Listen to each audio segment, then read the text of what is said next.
فعهدا سيدي يا بقية الله، سأبقى رافضا لكل انتهاكات المحتل ضد أتباعك وأنصارك، ولن أنسى احتلالهم لعراقنا الحبيب، ولن أنسى سجون أبي غريب، ولا المجازر والمقابر الجماعية التي فوق الأرض لا تحتها فقط، كما كان يفعل الهدام وأعوانه بنا وبأنصار شهيدينا الصدرين قدس الله سرهما، ولا اعتداءاتهم ضد نسائنا وأطفالنا ومقدساتنا في سامراء والنجف وكربلاء، ومساجدنا في بغداد والفلوجة والبصرة والموصل، بل وفي كل شبر من أرض العراق المقدسة.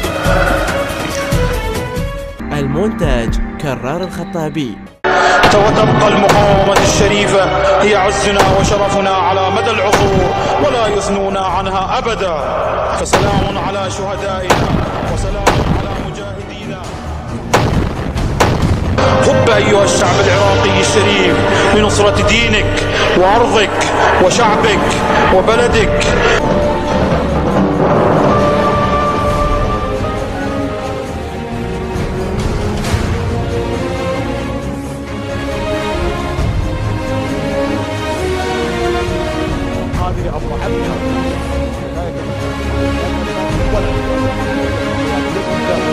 باللغة العامية أقول لك إياه مسخت.